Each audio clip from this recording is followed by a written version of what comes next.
Quarta-feira da 13ª semana do Tempo Comum. A primeira leitura deste dia é Amós, capítulo 5, versículo 14 e 15, versículo 21 a 24. Amós, capítulo 5, versículo 14 e 15, versículo 21 a 24.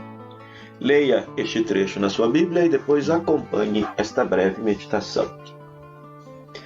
Prosseguem os oráculos de Amós com a condenação da injustiça de que Israel continua a manchar-se e com a rejeição de um culto vão, pois é apenas exterior.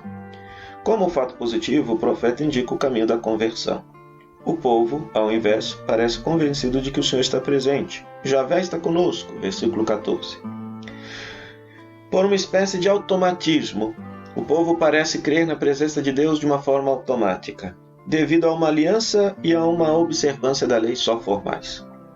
Essa convicção parece avalizada também pela prosperidade do país e vista como sinal de bênção de Deus.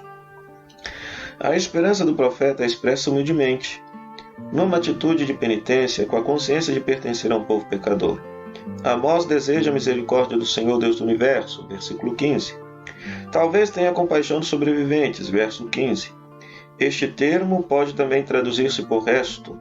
Aqui aparece pela primeira vez e terá muita importância nos profetas sucessivos, que sempre vão falar do resto fiel de Israel que sobrará. As acusações nos confrontos de Israel versam sobre as práticas idolátricas e sobre a opressão dos pobres. O culto não autêntico é condenado por Amós com palavras ásperas, recordando os diversos tipos de sacrifício: holocaustos, oblações de farinha, sacrifício de comunhão, a oferta das melhores vítimas, e os ritos tornados solenes pelos cânticos, qualificados, porém, como alarido inaudível. Pelo contrário, afirma o profeta, é preciso detestar o mal e amar o bem, versículo 15. Isto é, conformar-se intimamente com a vontade de Deus. Procurai, versículo 14, com todo o vosso ser, o bem amado significa, essencialmente, respeitar e exercer o direito e a justiça cuja prática é desejada e comparada à água vivificante de nascente. O salmo responsorial desse dia é o Salmo 49, versículos 7 a 13, versículo 16 a 17. A repreensão exposta no salmo tem o aspecto de um litígio judicial. Deus convoca Israel para o acusar, não pelos abundantes sacrifícios, dos quais, no entanto, ele não precisa, pois Deus é espírito e tudo lhe pertence, e nem sequer pelas repetições formais das palavras da aliança. Mas Deus julga Israel pelas violações substanciais de sua palavra. Já o evangelho deste dia é Mateus capítulo 8, versículo 28 a 34. Mateus capítulo 8, versículo 28 a 34. Leia este trecho na sua Bíblia e depois acompanhe esta breve meditação. Neste trecho, nesta grande sessão que nós estamos lendo nesses dias do Evangelho de Mateus, que vai desde o capítulo 8, versículo 23, ao capítulo 9, versículo 8, Jesus é apresentado como dominador das forças do mal. No texto de hoje, ele exerce o seu poder diretamente sobre os demônios. Vindo da Galiléia, de fato, o mestre chega a Decápole, região pagã, território de Satanás. Mateus situa o episódio em Gadara, Marcos e Lucas em Gerasa, a 55 quilômetros da costa. Orígenes sugere que se trata de Gergesa, a atual El-Qurshi, situada precisamente perto de um precipício na margem oriental do lago de Genezaré. Confusões geográficas que não tocam o essencial. Mateus não fala, como faz o evangelista Marcos, da legião de demônios que possui um homem. Basta conferir o texto paralelo lá em Mateus, capítulo 5, versículo 9. Mas duplica os endemoniados. Lá em Marcos é um só, aqui são dois.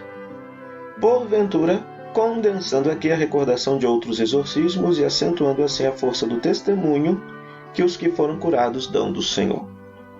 O protesto dos demônios, no versículo 29, brota do fato de que, segundo a mentalidade apocalíptica, eles poderiam ter poderes sobre a humanidade até o último dia. A vinda de Jesus demonstra, ao invés, que a salvação já está presente e o domínio de Satanás já está desacreditado. A narração segue também a linha da crença popular, segundo a qual o demônio expulso de um homem devia encontrar refúgio em qualquer outro hóspede, mesmo que a sua força destruidora fosse tal que se tornasse autodestrutiva. Versículo 30 e 32. Impuro é o país pagão, impuro os sepulcros, terra de morte, impuro os endemoninhados, impuros os porcos criados pelos habitantes. Jesus leva o poder e a pureza do reino a uma terra de impureza e de morte. Mas, se os demônios reconhecem nele o Filho de Deus, os homens, pelo contrário, preocupados com seus medos e os seus interesses, o rejeitam.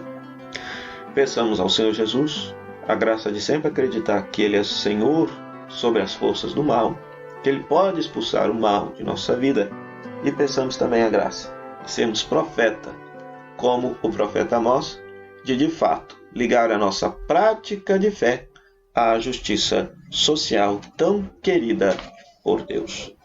Oremos. Ó Deus, a vossa palavra é luz verdadeira para os nossos passos, alegria e paz para os nossos corações. Concedei que, iluminados pelo vosso Espírito, a acolhamos com fé viva para descobrirmos na escuridão dos acontecimentos humanos os sinais de vossa presença. Por Cristo nosso Senhor. Amém.